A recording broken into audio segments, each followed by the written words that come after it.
Jadi, saudara, Sadiq Al-Sigarah, di mana suara kamu ketika kamu menjadi menteri? Ketika Tun Dr. Mahathir melantik Tommy Thomas, peguam kepada Lim Guan Eng dan juga peguam kepada Ketua Komunis Melaya menjadi peguam negara. Kenapa kamu tak bersuara? Kenapa ketika ahli jawatan kuasa PKR Pusat yang merupakan orang kanan kepada Azmin Ali diangkat menjadi Ketua Pesuruhjaya SPRM, ada kamu dengar muda ke ataupun Syed Saddiq ke membuat satu kenyataan membantah dan sebagainya? Tak ada, tuan-tuan, ketika itu, sebab atuk dia jadi PM, tuan-tuan. Bila atuk jadi PM, cucu diam saja, saudara. Tak ada berdecit pun tidak. Langsung tak kata apa-apa. Bila seorang polis yang dah pencen, bekas timbalan SB, pengarah pun tak pernah jadi, baru jadi timbalan pengarah SB. Dah 2 tahun tanam sayur. 2 tahun, tuan-tuan, tanam sayur. Dah tanam sayur tu dia ambil pada. Orang tanam sayur dia ambil pada. Yang mata dia pun kabur.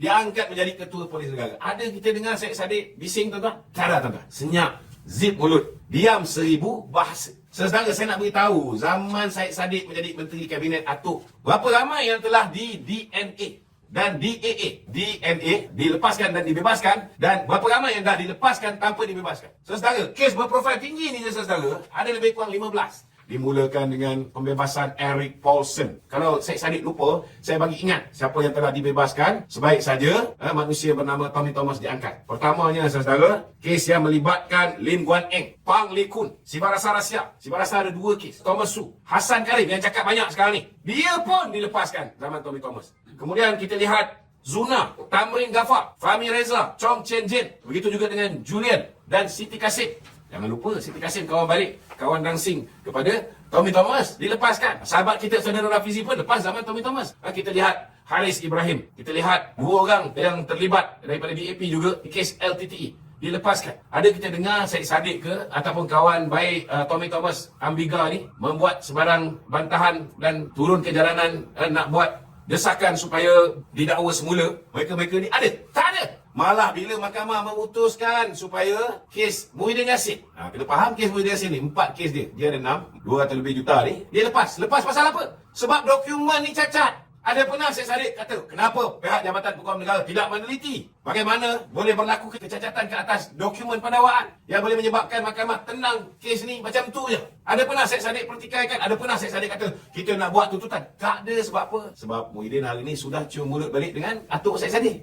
Ni tuan-tuan kena faham, saudara. Sama juga Syahidan Kasim ketika zaman Mahathir memerlukan Syahidan Kasim untuk bersama dengan dia. Daripada seorang pencabul kehormatan, akhirnya dia juga dilepaskan tanpa dibebaskan. Dan kita pernah tak dengar Syed Saddiq bila mana IGP yang kabur matanya ni, tuan-tuan, dah tak ada. Ada kita dengar Syed Saddiq minta supaya dibuka balik kes Azmin Ali dan juga Haziq yang jelas-jelas, tuan-tuan, satu dunia dah tahu bahawa yang berlakon dalam filem Semburit ini ialah Azmin Ali dan juga Haziq. Yang telah pun mengaku, Haziq dah mengaku itu dialah yang partner kepada Azmin Ali. Ada pernah kita dengar Syed Saddiq ini bersuara, tuan-tuan? Tak ada. Mereka hanya bersuara, saudara, bila mana apa yang berlaku itu tidak menguntungkan puak dia. Contohnya, bila bocor bahawa ada bukti kukuh memorandum dalaman ini jelas membuktikan bahawa Dato' Syed tak sepatutnya didakwa. Dato' Najib Tan Sri Irwan tak sepatutnya didakwa. Tak ada kes. Peguam Negara Tan Sri Idrus dah betul lah tu. Dia buat benda yang betul. Dan kita juga ucap tahniah dan terima kasih kepada Hakim Colin Squira. Cukup adil. Dia grant apa yang diminta oleh Jabatan Peguam Negara. Walaupun kita minta supaya dilepaskan dan dibebaskan. Peguam Dato' Syed minta dilepaskan dan dibebaskan. Tetapi dia konsisten. Dia